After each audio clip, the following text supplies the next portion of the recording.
Hello friends, welcome to Economics Optional CSC 2020 Paper 1 discussion series. So let's move on to our next question. Distinguish between post-Keynesian approaches to horizontalist and structuralist theory of endogenous money supply.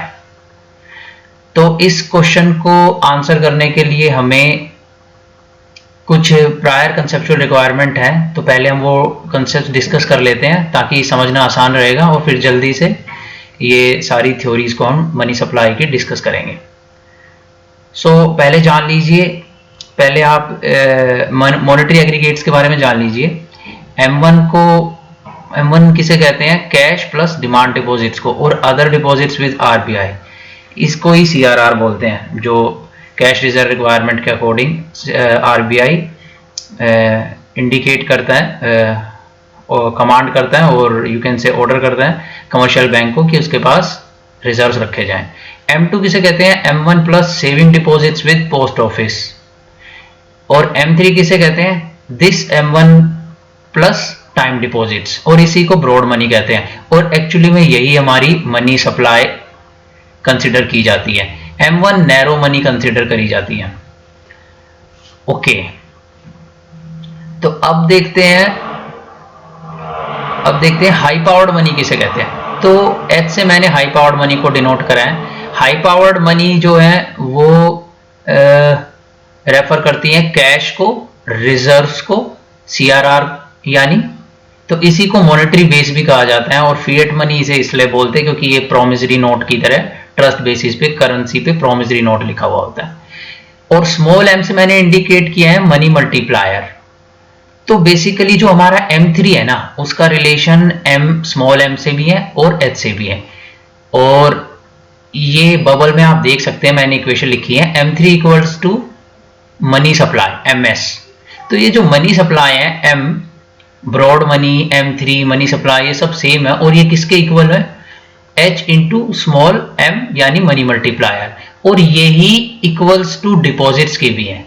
तो ये equation आपको एकदम ध्यान से read कर लीजिए इसे, और इसे याद करके रखिए, ये काम आएगी सारी कंसेप्ट समझने में और ये सारा आंसर करने में।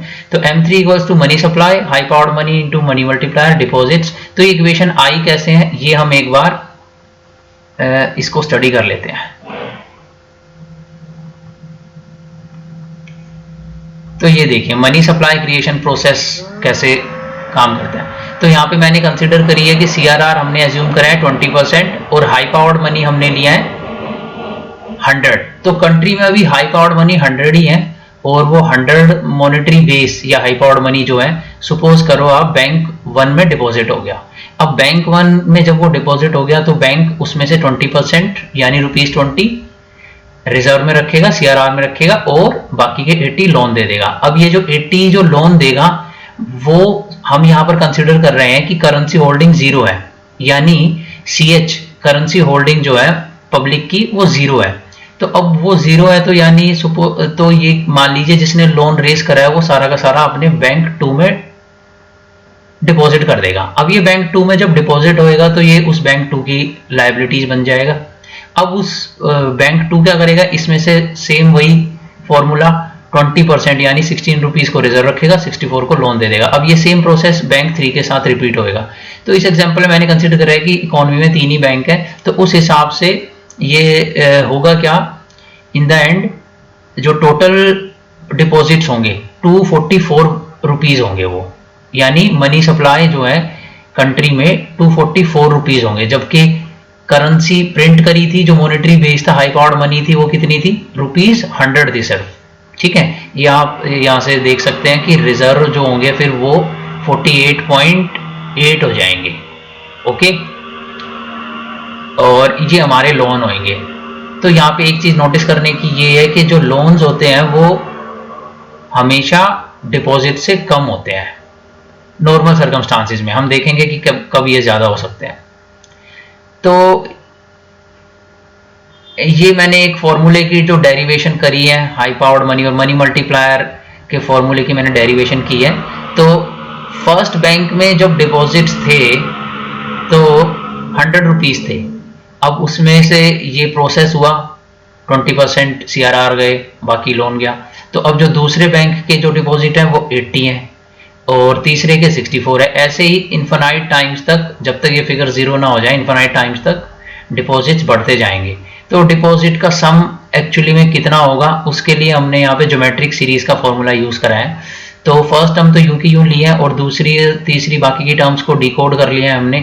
तो 0.8 ऑफ 100 जो होगा वो 80 होगा और 0.8 इंटू 0.8 इंटू 100 जो होगा वो 64 होगा। तो इसको हमने कन्वर्ट कर लिया है ज्योमेट्रिक सीरीज में, 1 प्लस 0.8 प्लस 0.8 स्क्वायर और 0.8 क्यूब ऐसे होता जाएगा। 100 को बाहर रख लिए हैं। तो डिपॉजिट्स कितने बनेंगे फिर हमारे, इक्वल्स टू, अगर हम समेशन लगाते हैं ज्योमेट्रिक सीरीज का तो फॉर्मूला होता है 1/1 माइनस आर। तो 1/1 माइनस 0.8 इंटू 100 हो जाएगा। अब ये जो फिगर आ रही है ये 0.2 निकल के आ रही है और 0.2 क्या था हमारा, 0.2 हमारा CRR था, क्योंकि 20% हमारा CRR है। तो ये फॉर्मूला क्या बन जाएगा, 1/CRR into high powered money equals to M3 MS equals to 500। ये देख लीजिए आप, मॉनेटरी बेस 100 को अगर आप डिवाइड करते हैं 0.2 से तो वो 500 ही बन जाएगा।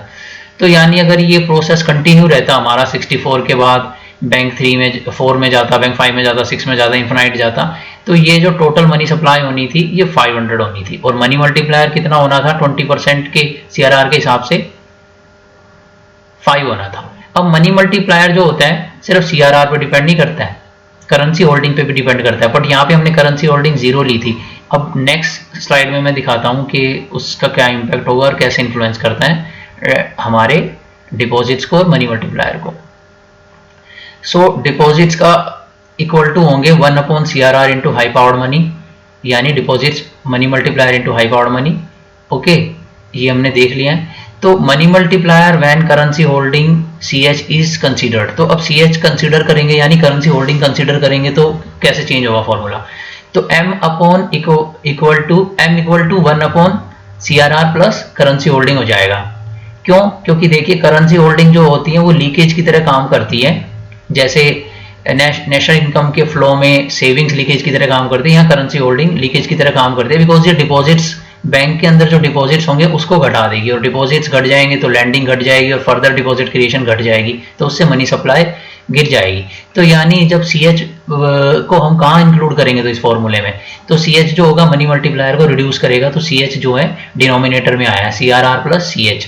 अब मान लीजिए 0.22 था हमारा CRR था और करेंसी होल्डिंग लोगों की 30% है अगर इकोनॉमी में, तो 0.2 प्लस 0.3 ये 0.5 हो जाएगा, 1/0.5 होएगा तो मनी मल्टीप्लायर गिर जाएगा। तो देयरफॉर मनी मल्टीप्लायर गिर जाएगा, तो इसलिए when CH increases because it decreases bank deposits, bank deposits को डिक्रीज करते हैं तो मनी मल्टीप्लायर तो गिरेगा ही, तो यानी मनी मल्टीप्लायर के साथ नेगेटिव रिलेशन है। सो एक क्वेश्चन रेज कर रहा हूं मैं आपसे यहाँ, so would digital payment increase और decrease M and hence M3? आप इंट्यूटिवली सोच के देखिए, डिजिटल पेमेंट्स के होने से क्या होगा, करेंसी होल्डिंग यानी हमारा डिनोमिनेटर जो CH है वो रिड्यूस हो जाएगा, मनी मल्टीप्लायर इंक्रीज होगा, तो मनी सप्लाई जो होगी इंक्रीज हो जाएगी। और जब मनी सप्लाई इंक्रीज हो जाती है गिवन फिक्स्ड इनकम, तो फिक्स्ड आउटपुट क्या होता है, इन्फ्लेशन होता है। तो देखिए क्या ये कोइंसिडेंस है कि 2016 में ही जो है इन्फ्लेशन टारगेटिंग कंसेप्ट लॉन्च हुआ और उसके बाद डिमोनेटाइजेशन हुआ और डिजिटल पेमेंट्स को प्रमोशन मिली। अब डिजिटल पेमेंट्स को प्रमोशन मिली होगी तो मल्टीप्लायर इंक्रीज हुआ होगा, मनी सप्लाई इंक्रीज हुआ होगा और मनी सप्लाई के इंक्रीज होने से डर रहा होगा इकोनॉमी में कि इन्फ्लेशन बढ़ जाएगी, तो इसीलिए फोकस इन्फ्लेशन टारगेटिंग पे गया। बट ये मेरा अपना ओपिनियन है और ऑब्जर्वेशन है, इसके बारे में ऑफिशियली कुछ हमारे पास एविडेंस नहीं है। तो अब ये मैंने एक छोटा सा एक ये छोटे से पॉइंट्स बनाए हैं कि कैसे इम्पैक्ट करता है मनी मल्टीप्लायर पे बाकी वेरिएबल्स।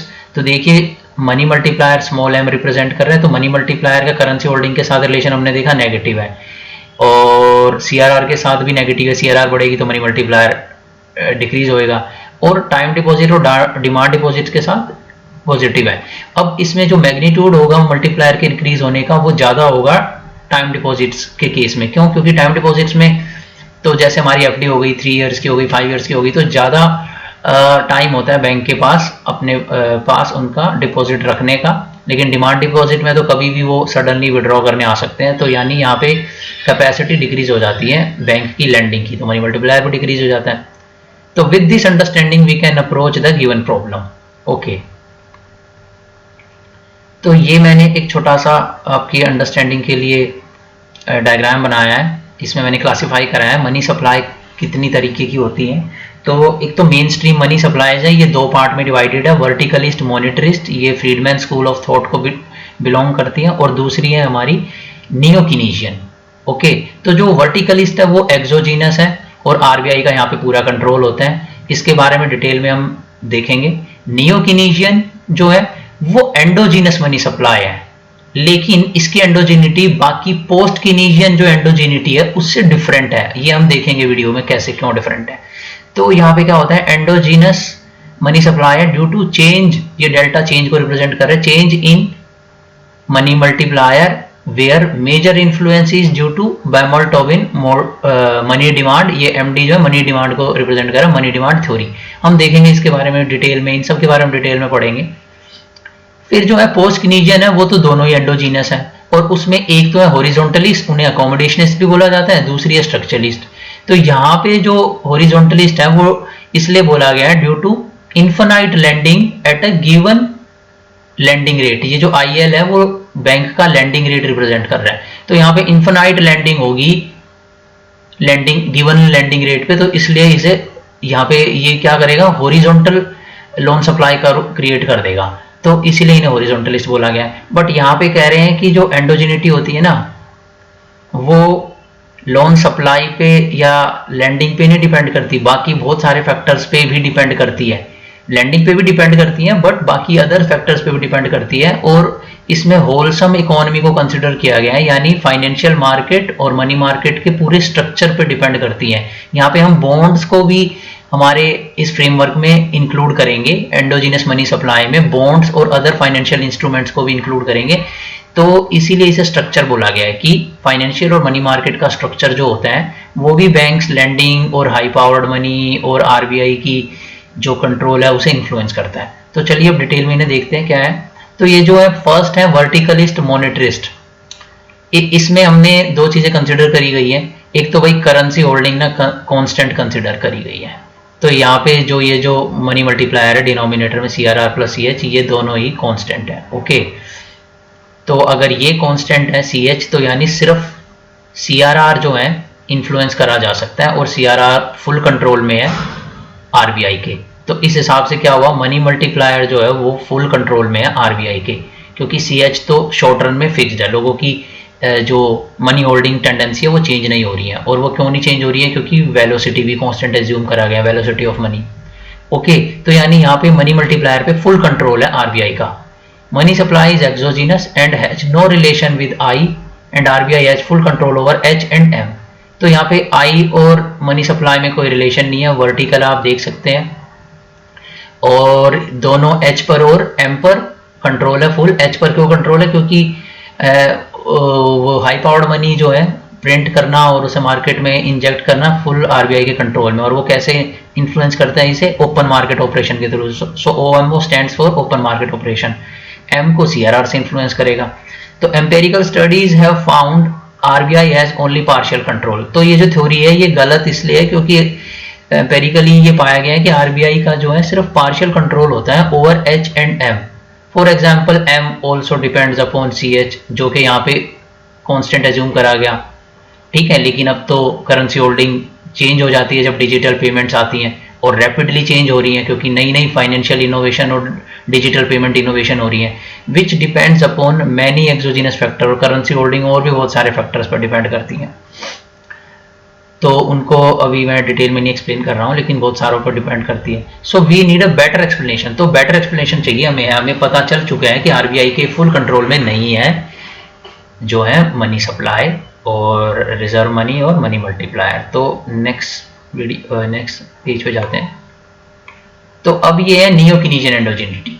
अब नियो कीनीशियन एंडोजिनिटी का मतलब क्या हुआ कि इंटरेस्ट रेट जो है इन्फ्लुएंस कर रहा है मनी सप्लाई को, तो इसलिए पॉजिटिव रिलेशन दिखाया गया है। तो यहाँ पे MS = M3 H × small m, और ये जो स्मॉल m है यहाँ पे इस बार फंक्शन बन गया है इंटरेस्ट रेट का, यानी मार्केट इंटरेस्ट रेट का। ओके, तो यही एंडोजीनस बना रहा है हमारी मनी सप्लाई को। जो हाई पावर्ड मनी है वो तो अभी भी बैंक के कंट्रोल में है, आरबीआई के कंट्रोल में है, लेकिन यहाँ पे जो दूसरा कंपोनेंट है मनी मल्टीप्लायर, वो अब फुल्ली कंट्रोल में नहीं रहा बैंक के। वो इसलिए नहीं रहा क्योंकि जो हमारा इंटरेस्ट रेट है वो इन्फ्लुएंस करेगा सीएच कंपोनेंट को इस बार, यानी करेंसी होल्डिंग को इन्फ्लुएंस करेगा। तो ये देखिए, as we know money multiplier is equal to 1 upon CRR plus CH, so increase in I will decrease CH। क्यों? क्योंकि opportunity cost of cash holding increase हो गई। और ये बात किसने बताई थी? बॉमल-टोबिन ने बताई थी, बॉमल-टोबिन मनी डिमांड थ्योरी ने। इसीलिए मैंने बोला था आपको Baumol-Tobin money demand theory explain करेगी इस एंडोजेनिटी को। तो यहाँ पे जो है मनी मल्टीप्लायर इंक्रीज हो जाएगा क्योंकि डिनोमिनेटर डिक्रीज होएगा, तो M3 मनी सप्लाई इंक्रीज हो जाएगी। तो एक बार इस पैरा को रीड कर लेते हैं। Here money supply is endogenous because M is a function of I and I increases at a fixed H and CRR M will increase। तो यानी जब I इंक्रीज होगा और जब H जो होगा हमारा फिक्स होगा और CRR जो होगा हमारा वो भी फिक्स होगा, तो M जो होगा स्मॉल मनी मल्टीप्लायर जो होगा, जो स्मॉल m होगा मनी मल्टीप्लायर होगा, वो इंक्रीज हो जाएगा। Why? Because according to Baumol Tobin money demand theory increase in I raises opportunity. तो ये है बॉमल-टोबिन मनी डिमांड थ्योरी क्या कहती है? Increase in I raises opportunity cost of holding cash, so there will be more deposits influencing M and that would lead to further deposits and this would increase money supply। आपको पता ही है deposit जो होते हैं landing को create करते हैं और लैंडिंग फर्दर डिपॉजिट्स को क्रिएट करती है। ओके, सो बाकी एंडोजिनिटी से कैसे डिफरेंट है एंडोजिनस मनी सप्लाई थ्योरी से? So how neo Keynesian endogeneity is different from post Keynesian endogeneity. ये डिफरेंट तो है ही, तो वो क्यों है? उसका रीजन क्या रीजन है उसका? वो ये है कि here increase in M is due to increase deposits due to decreasing currency holding. Deposits increase होंगे ना, करेंसी होल्डिंग होगी। And change in M is not influencing high powered money. तो यहाँ पे जो मनी मल्टीप्लायर है वो इन्फ्लुएंस नहीं करेगा हाई पावर्ड मनी को। हम बाकी की दोनों थ्योरीज में देखेंगे कि यहाँ जो मनी मल्टीप्लायर है वो H को भी इन्फ्लुएंस करेगा। While in post Keynesian theories endogeneity is due to different reason, तो वो कुछ different reasons की वजह से हैं, हम उन reasons को अब डिटेल में जानते हैं। तो हॉरिजॉन्टलिस्ट और अकोमोडेशनिस्ट, ये मैंने प्रोसेस फ्लो का चार्ट बना रखा है, इसको बाद में देखेंगे, पहले हम इसे रीड कर लेते हैं, इससे आसान रहेगा आपको समझना। तो ये देखिए, Here endogeneity is due to loan demand and lending behavior of bank। तो यहाँ पे जो एंडोजिनिटी है ना वो बैंक के लैंडिंग बिहेवियर पर डिपेंड कर रही है। Okay, so you know how lending creates further deposits.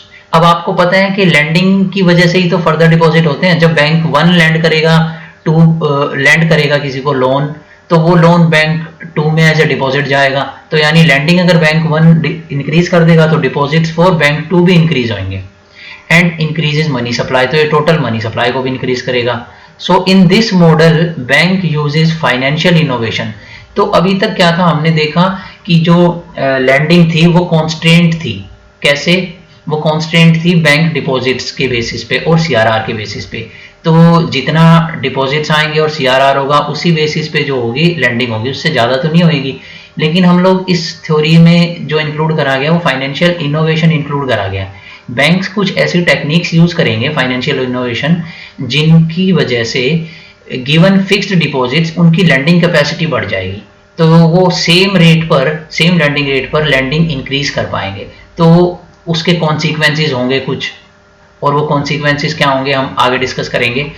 तो अब इसमें देखिए आप, इन this model bank uses financial innovation. For example, एक एग्जांपल से मैं आपको एक्सप्लेन करूंगा कैसे वो अपनी कैपेसिटी को इंक्रीज करते हैं लैंडिंग को। एग्जांपल क्या है यहाँ पे? Collateral securitisation to increase lending and when the liquidity stress arises RBI must accommodate by increasing high power money to protect bank from failure as it's a lender of last resort. तो जो consequence होने हैं extra lending के financial innovations की वजह से, उसकी वजह से जो है क्राइसिस हो सकता है अगर मॉनेटरी बेस ना इंक्रीज किया जाए तो आरबीआई की मजबूरी हो जाएगी मॉनेटरी बेस को इंक्रीज करना मार्केट में स्टेबिलिटी के लिए, और इसी वजह से उसकी जो कंट्रोल है मनी सप्लाई पे लूज हो जाएगा। So here increase in M यानी money supply leads to increase in H, तो एच को से अकोमोडेट करनी पड़ेगी इंक्रीज्ड डिपॉजिट्स, जो कि इंक्रीज लेंडिंग की वजह से हुआ है, और डिपॉजिट्स ही हमारी मनी सप्लाई है। So in this process RBI losses control over H due to lending behaviour of banks and hence it can't set money supply exogenously. तो अब डिस्कस कर लेते हैं कि कैसे फाइनेंशियल इनोवेशन ट्रिक करती हैं। तो ये देखिए फाइनेंशियल इनोवेशन एक एग्जांपल कंसीडर कर रहा हूँ मैं। ग्लोबल फाइनेंशियल क्राइसिस 2008 में जो हुआ था, 2008 में वो सब प्राइम लैंडिंग की वजह से हुआ था, हाउसिंग बबल क्राइसिस की वजह से हुआ था। तो कैसे वहाँ पे बैंक्स ने ओवर लीवरेजिंग करी थी और इन्फ्लेट करा था अपनी बैलेंस शीट्स को और ओवर लैंडिंग करी थी, वो इस एग्जाम्पल में आप समझ सकते हैं। तो सपोज कीजिए बैंक ए है अमेरिका में, सपोज कीजिए बैंक ए है अमेरिका में और उसके डिपॉजिट्स हैं $100। अब CRR 20% कंसिडर करें तो 20% गई CRR में और लोन जाएगा 80%। तो ये 80% उसने सारा सपोज करो हाउसिंग सेक्टर को दे दिया, तो वो किसी कोलेटरल के ऊपर ही दिया होगा बेस करके। तो कोलेटरल समझ लीजिए वो घर ही है जिसके लिए लोन दिया गया है। ओके, वो कल कोलेटरल की तरह रहेगा बैंक के पास जब तक कि सारा लोन नहीं आ जाता। तो सपोज करो उसकी जो वैल्यू निकल के आ रही है कोलेटरल, फिलहाल उसकी आ रही है $60 आ रही है। ओके, $80 भी आ सकती थी बट हमने कंसिडर किया $60 आ रही है। तो ये $60 को देखिए कैसे यूज करेगा उस कोलेटरल को, जबकि अभी पेमेंट आई नहीं है, वो जो लोन दिया है वो पूरा आया नहीं है, लेकिन कोलेटरल उसके पास है। तो वो सोच रहा है कि तब तक कोलेटरल को क्यों ना मोनेटाइज करूं।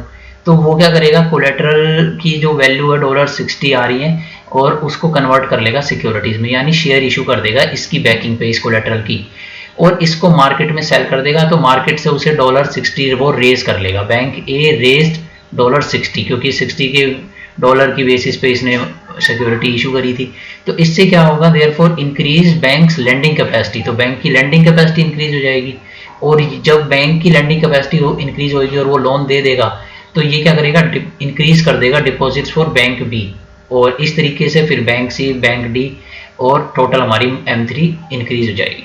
तो ये बैलेंस शीट है, यहाँ पे हम देख सकते हैं वो जो $60 उसने रेज करा, वो जो $60 उसने रेज करा वो वहाँ पे इसकी एसेट्स में वो उसके पास उसकी कैपिटल इंक्रीज हो गई है। तो वो क्या करेगा, उस $60 को भी नए लोन पे चढ़ा देगा, और नया लोन अब क्या होगा $160, जबकि डिपॉजिट्स तो थे बैंक ए के पास सिर्फ $100। तो देखिए इन्फ्लेट कर लिए उसने अपनी एसेट्स, और यही खतरे की घंटी होता है फाइनेंशियल क्राइसिस के लिए। तो अब देखिए क्या होता है, प्रोसेस देखिए अब आपकी बेटर अंडरस्टैंडिंग के लिए। Suppose due to increase loan demand, increase lending हो जाती है, और लैंडिंग की वजह से क्या होएगा आपको पता ही है, जितनी लैंडिंग होगी उतने डिपॉजिट क्रिएशन और मनी सप्लाई M3 इंक्रीज हो जाएगी। अब यहाँ पे एक ऑब्जर्व करने वाली बात ये है कि जब M3 इंक्रीज हुआ है तो CRR लेकिन सेंट्रल बैंक ने चेंज नहीं करा है, CRR उतना ही है, और करेंसी होल्डिंग भी आपको पता है इजीली तो चेंज होती नहीं है, बैंक की मर्जी से तो चेंज होती नहीं है, इट टेक्स सम टाइम। तो अब हम अपने फॉर्मूले पे जाते हैं हाई पावर्ड मनी के।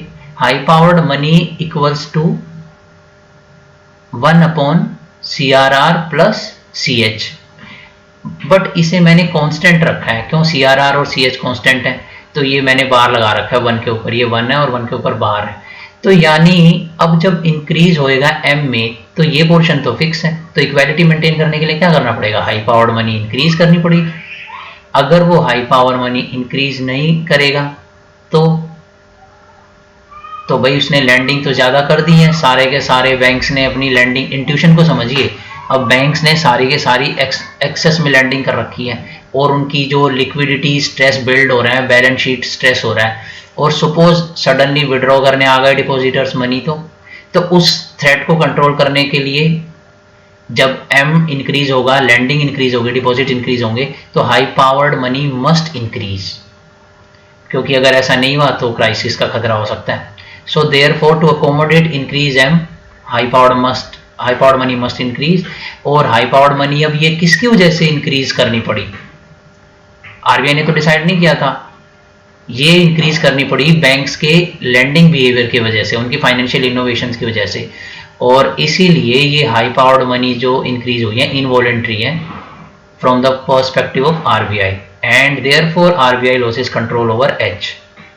ये money supply equal to M3 हम डिस्कस कर चुके हैं होता है। तो यानी एंडोजीनस अपॉन लेंडिंग क्रिएशन, तो यानी मनी सप्लाई जो है लेंडिंग क्रिएशन पे एंडोजीनस हो गई है। ओके, तो इसके लिए ये आप समझ गए हैं, मैं इसको डायग्राम से भी समझा देता हूँ। अब ये डायग्राम है यहाँ पे, और ये जो थ्योरी है पहले ही मैं आपको बता दूं एम्पेरिकली फेल हो चुकी है, क्योंकि ग्लोबल फाइनेंशियल क्राइसिस में ऐसा ही हुआ, जब लैंडिंग वो फाइनेंशियल इनोवेशन से करते चले गए तो एंड में फेडरल बैंक ने हाथ खड़े कर दिए थे। उन्होंने कहा था नहीं, हम अब आपके लिए और मनी ऐसे रिजर्व करके और ऐसे प्रिंट करके हम नहीं दे सकते, और वो क्राइसिस झेलना पड़ा। ऐसा नहीं कर सकते थे वो कि क्राइसिस को रोकने के लिए फिर से बैंक्स को हेल्प करते रहे। ओके, तो ये एम्पेरिकली फेल हो चुकी है थ्योरी। तो अब देख लेते हैं ये डायग्राम क्या है। यहाँ पे ये जो IR है, ये पहले ये देख लीजिए, रेपो रेट और लोन इंटरेस्ट रेट, जो कि फिलहाल MCLR चल रहा है इंडिया में कंसेप्ट। तो ये हमने वर्टिकल एक्सिस पे लिया है, हॉरिजॉन्टल पे बैंक लोन लिए हैं, और ये एक्सिस हमारी जो है M3 यानी मनी सप्लाई को इंडिकेट कर रही है, और ये हमारी एक्सिस हाई पावर्ड मनी को इंडिकेट कर रही है। अब यहाँ पे IR क्या है, वो रेपो रेट है जो कि सेंट्रल बैंक RBI डिसाइड करता है। अब उसके ऊपर ही कुछ मार्कअप रहता है, और डिपॉजिट्स की रेट जो होती है वो हमारा कमर्शियल बैंक्स डिसाइड करते हैं। तो उस डिपॉजिट रेट्स पर और रेपो रेट पर उनके ऊपर कोई मार्कअप रहता है, क्योंकि बैंक्स तो प्रॉफिट के लिए काम करते हैं, और उस मार्कअप को जोड़ने के बाद लैंडिंग रेट डिसाइड होता है। अब इस लैंडिंग रेट पे हॉरिजॉन्टलिस्ट का प्रोपोजिशन क्या है, वो कहते हैं कि इनफाइनाइट लैंडिंग हो सकती है, और वो कैसे करेंगे, वो फाइनेंशियल इनोवेशन करते रहेंगे, और जब भी कभी कोई प्रॉब्लम आएगी, स्ट्रेस आएगा, तो लेंडर ऑफ लास्ट रिजोर्ट तो है ही RBI, तो वो लोग उसके पास चले जाएंगे, और वो हाई पावर्ड मनी उसे इंक्रीज करनी पड़ेगी to stabilise market, to hedge against financial crisis. तो यानी ये जो लोन सप्लाई कर रहे हैं वो इन्फिनाइटली हॉरिजॉन्टल रहेगा और चलता रहेगा, और वो डिपेंड करेगी जो बैंक लोनिंग है वो लोन डिमांड पे। तो अब लोन डिमांड के अकॉर्डिंग जो होगी, वो लोन डिमांड जो होगा उसका 1-to-1 रिलेशन होता है M3 से। हमने देखा कि लोन बैंक 1 जब लोन देगा तो वो लोन डिपॉजिट बन जाएंगे बैंक 2 के। तो यानी जैसे जैसे लोन इंक्रीज होते रहेंगे, जैसे जैसे लोन इंक्रीज होते रहेंगे, जैसे लोन इंक्रीज हो रहे हैं वैसे वैसे 1-to-1 रिलेशन है, तो मनी सप्लाई M3 इंक्रीज हो रही है। अब हम देख चुके हैं कि जब मनी सप्लाई इंक्रीज होएगी और ये वाला पोर्शन हमारा फिक्स है, तो जो M है वो इंक्रीज जब होएगा तो उसे अकोमोडेट करने के लिए H मस्ट राइज, तो इसीलिए ये हॉरिजॉन्टल है। अब देख लेते हैं नेक्स्ट थ्योरी। अब नेक्स्ट थ्योरी जो है वो स्ट्रक्चरलिस्ट है। अब स्ट्रक्चरलिस्ट थ्योरी ने जो है आउटराइटली रिजेक्ट कर दिया था हॉरिजॉन्टल प्रोपोजिशन को, और horizontal loan supply and horizontal high powered money curve को। तो उन्होंने क्या बोला कि loan supply can't be increase infinitely because there is a limit to financial innovation. अब ये नहीं है ना फाइनेंशियल इनोवेशन भी चलती रहेगी, उसकी भी कोई लिमिट होती है। दूसरा, RBI can't accommodate increase lending with increase high powered money infinitely, otherwise there will be hyper inflation. Hyper inflation हो जाएगी गिवन सेम रिसोर्सेज, अगर बेस मनी को इंक्रीज करते जाएंगे और मनी सप्लाई इंक्रीज करते जाएंगे। If there will be any accommodation, तो अब अगर वहां पे कोई अकोमोडेशन होती है, दैट विल बी कॉस्टलियर। तो RBI क्या करेगा, उसके पास क्या क्योर है इस ब्लाइंड लैंडिंग के अगेंस्ट, बैंक्स की ब्लाइंड लैंडिंग के अगेंस्ट क्या क्योर है कि वो रेपो रेट से ज़्यादा चार्ज कर सकता है अगर वो फिर से जो है बैंक्स ओवर लैंडिंग करके उसके पास मनी रेस करने के लिए आते हैं, फंड रेस करने के लिए आते हैं। तो अब वो रिजर्व मनी जो होगा, वो जो उन्हें इंजेक्ट करेगा मनी, वो MSF पे करेगा, और MSF जो है रेपो से हाई होता है। तो इसीलिए हम कह सकते हैं कि जब लिक्विडिटी स्ट्रेस होगा, liquidity stress will make access to financial costlier, financial funds costlier. How? For banks costlier हो जाएगा, क्योंकि उसे रोकना है भाई उनके वो ब्लाइंड लैंडिंग को। तो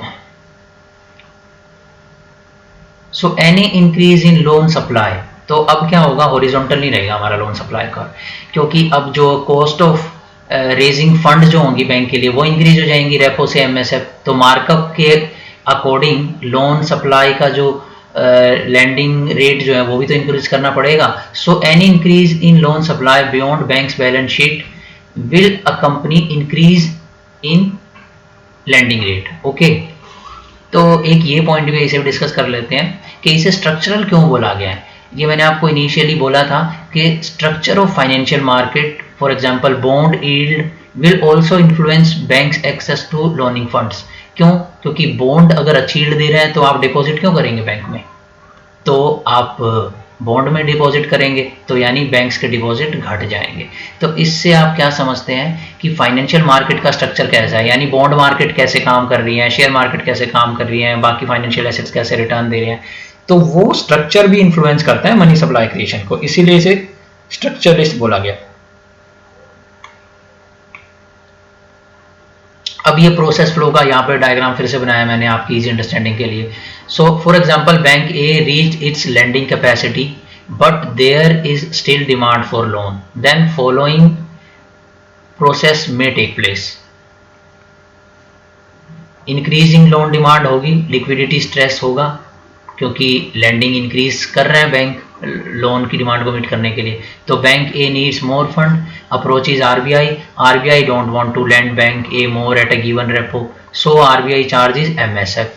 bank may also raise fund from call money market, MSF अगर ज्यादा लग रहा है तो कॉल मनी मार्केट में भी जा सकते हैं, but call rate is also higher than repo rate, therefore any extra lending can be done only with increase markup, so now loan supply curve won't be horizontal but upward sloping.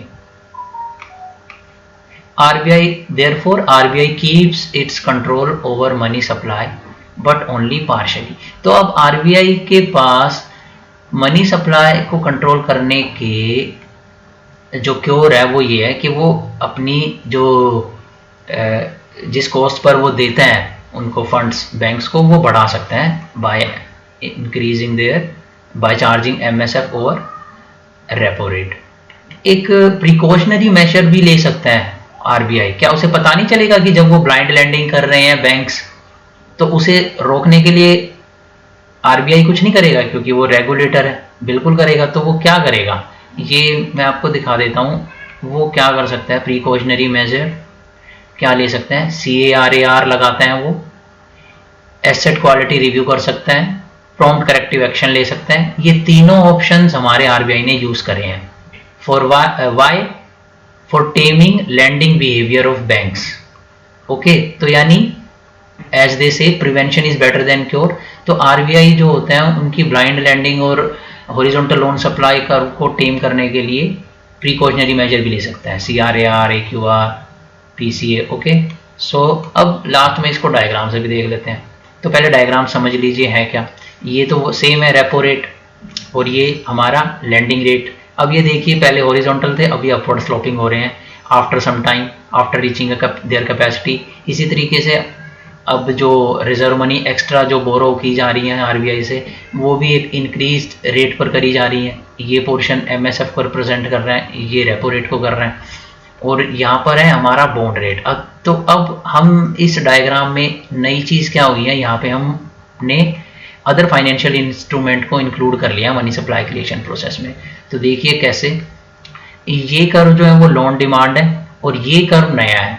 तो ये curve क्या है, आपको पता है कि जैसे जैसे लैंडिंग इंक्रीज होती है, और लैंडिंग कब इंक्रीज होगी, जब लोन डिमांड इंक्रीज होगी, और लोन डिमांड कब इंक्रीज होगी, जब लैंडिंग रेट कम होगा। तो जैसे जैसे लोन डिमांड और लैंडिंग इंक्रीज होगी वैसे वैसे हमारा डिपॉजिट्स भी इंक्रीज होता है। आपने देखा है लैंडिंग इन्फ्लुएंसेस मनी डिपॉजिट्स, तो हमारा मनी सप्लाई जो M3 है मनी सप्लाई, वो भी इंक्रीज होता है। तो इस कर्व का जो लॉजिक है वो ये है। तो अब यहाँ पे देखिए कि लैंडिंग कैपेसिटी पहुंच गई है, तो अब जब उसके ऊपर उसे लोन देना है, तो यानी अब लिक्विडिटी स्ट्रेस जब होगा तो अब उसकी कॉस्ट ऑफ फाइनेंशियल फंड के एक्सेस जो होगी, जो कॉस्ट होगी वो बढ़ जाएगी, वो एमएसएफ पे मिलेगी। तो ये यही इंडिकेट कर रहा है अपवर्ड स्लोपिंग। अब ये बॉन्ड का क्या रिलेशन है हमारे मनी सप्लाई प्रोसेस से?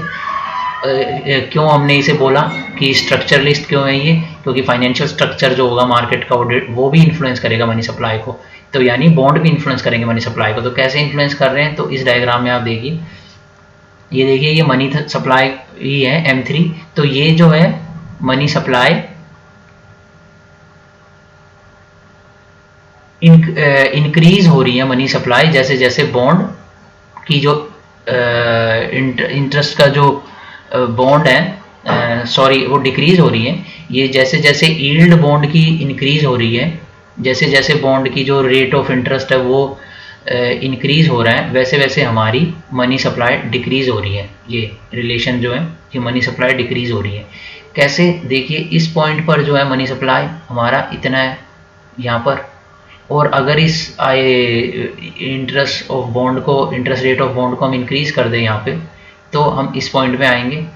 ओके, अगर मैं यहाँ पे इंटरेस्ट रेट इंक्रीज कर दूँ तो मैं इस पॉइंट पे आऊँगा, और फिर इसके अकॉर्डिंग कौन सा पॉइंट बन रहा है कि, तो यानी मनी सप्लाई M3 घट रही है।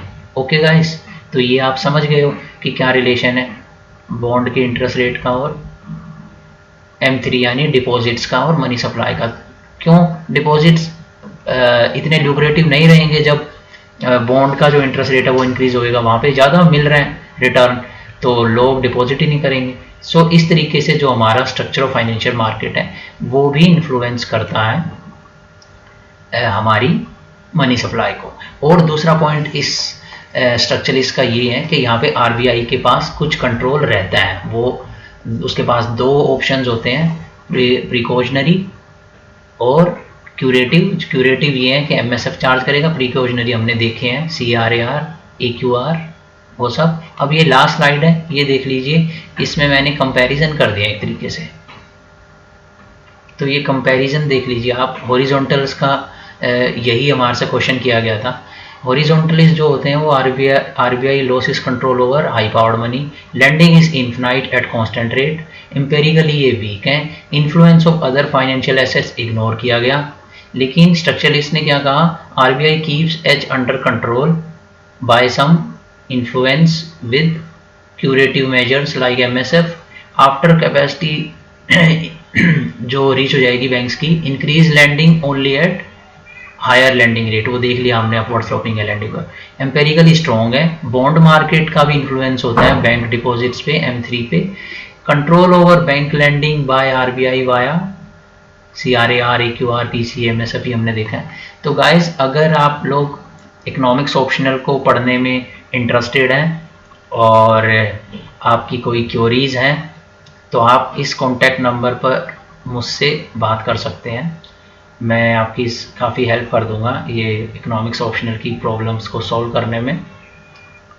सो मिलते हैं नेक्स्ट वीडियो में। आई होप आपको ये वीडियो पसंद आया होगा और ये एक्सप्लेनेशन आपको समझ आया होगा, और अगर आपको ये सीरियसली बहुत अच्छा लगा है तो प्लीज़ इसे लाइक कीजिए, शेयर कीजिए, सब्सक्राइब कीजिए, ताकि मैं और ऐसी इनोवेटिव वीडियोस और बाकी के सॉल्यूशंस को अपलोड कर पाऊँ।